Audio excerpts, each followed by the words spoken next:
Assalamualaikum warahmatullahi wabarakatuh. Kembali lagi di channel YouTube saya Siti Rafinan. Kali ini saya akan membahas mengenai yaitu kritik sastra, yaitu masih mengenai tokoh pada film animasi. Maklum pencinta anime. Sebelum itu saya mau mengucapkan terima kasih terlebih dahulu kepada penonton setia saya yang masih mau menonton video saya yang tentunya dan masih mau menunggu, dan saya mengucapkan terima kasih sebanyak-banyaknya.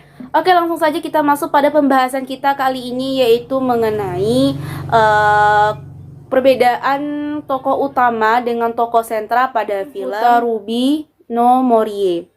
Hutarubi no Morie. Hutarubi no Morie.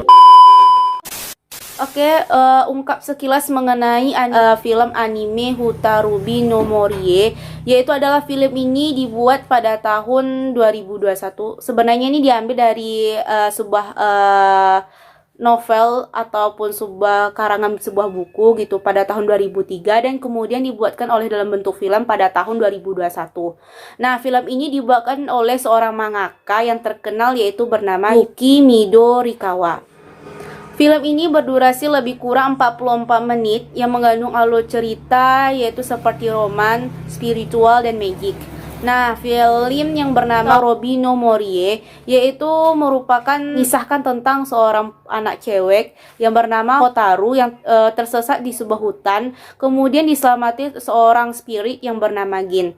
Gin ini yaitu memiliki rambut seputih perak, yang mana dialah yang membantu memutuskan untuk menolong si Hotaru, dan kemudian terjadilah persahabatan, dan kemudian untuk memutuskan untuk memakai topeng di wajahnya yaitu topeng kucing biar nggak dikira oleh orang. Ibaratnya si Gen ini adalah seorang ibaratnya lebih tepatnya siluman pada di tempat Jepang gitu. Nah, agar biar nggak dikira oleh orang, maka dia pakai topeng agar soalnya kalau apabila dia disentuh oleh manusia maka dia akan menghilang.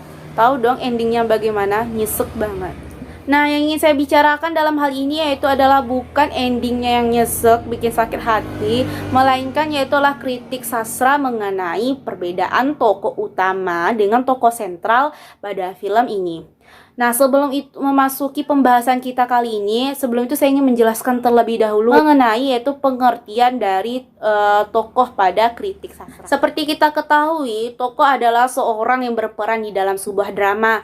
Tokoh dapat dibedakan menjadi 3 buah sifat dan yang berdasarkan dengan perannya. Yang pertama yaitu adalah yaitu berdasarkan sifat yang terbagi oleh 3 lagi. Yang pertama agonis, yaitu adalah tokoh utama yang mendukung cerita biasanya. Kemudian yaitu tokoh antagonis, yaitu tokoh penentang cerita atau biasanya membuat konflik lah dalam sebuah cerita tersebut.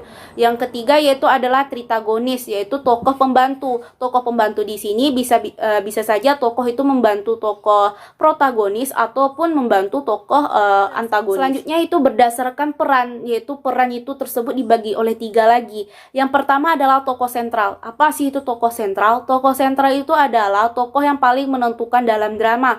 Tokoh sentral juga disebut dengan tempat penyebab terjadinya konflik, yaitu bisa jadi yaitu adalah seorang protagonis ataupun antagonis.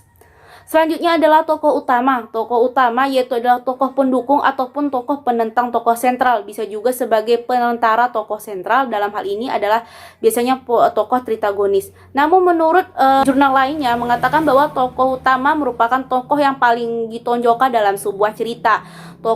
Yaitu seorang tokoh yang dapat disebutkan tokoh utama karena sering muncul dan menjadi karakter bisa baik ataupun jahat gitu. Nah, kemudian selanjutnya yaitu adalah tokoh pembantu ataupun juga bisa disebut dengan tokoh penambah, yaitu adalah itu yang ketiga ya perannya tuh. Kemudian yaitu adalah tokoh pembantu yaitu tokoh yang memegang peran sebagai pelengkap atau tambahan. Nah, pasti kalian bingung apa sih membedakan tokoh sentral dengan tokoh utama gitu kan. Oke, saya akan membahasnya secara singkat dan lebih terperinci. Oke, tokoh sentral adalah tokoh yang banyak mengalami perubahan watak, sedangkan tokoh utama adalah tokoh yang paling banyak muncul dan sering dibicarakan. Tidak ada perubahan watak di sini. Nah, memang tokoh sentral itu juga bisa disebut dengan tokoh utama, tapi bedanya dengan tokoh utama terletak pada perbedaan wataknya. Oke, dapat di sini saya simpulkan bahwa berdasarkan dari pemahaman saya mengenai tokoh pada film ini, yaitu adalah tokoh si Hotaru, yaitu adalah tokoh utama. Hal itu disebabkan karena tokoh Hotaru itu lebih banyak muncul. Itu dapat dilihat pada film dia, cuplikan film pada saat dia ketika waktu kecil tersesat di hutan, dan kemudian sampai menit berikutnya itu dia tuh masih muncul gitu. Dia itu tokoh protagonis dalam hal ini.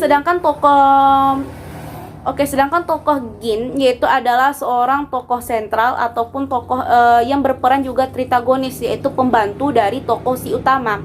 Kenapa saya bilang ini tokoh si sentral? Karena disinilah terjadinya perubahan watak juga gitu.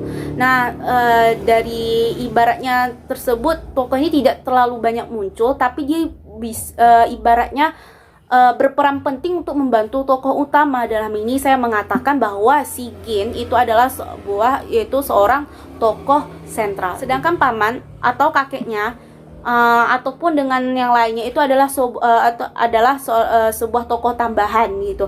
Nah, itulah tokoh tambahan ini adalah melengkapi dari sebuah cerita tersebut. Maka dari itu dapat saya simpulkan bahwa si Hotaru yaitu adalah seorang tokoh utama, kemudian tokoh si Gin yaitu adalah tokoh sentral, dan paman dan beserta kakeknya itu adalah tokoh tambahan. Oke, sekian dulu dari video yang dapat saya sampaikan. Lebih dari kurang saya mohon maaf. Semoga apa yang saya sampaikan menjadi berkah dan menjadi ilmu tentunya untuk bagi kalian yang mendengarnya. Oke, sekian dulu saya tutupi dan akhiri. Wassalamualaikum warahmatullahi wabarakatuh. Terima kasih.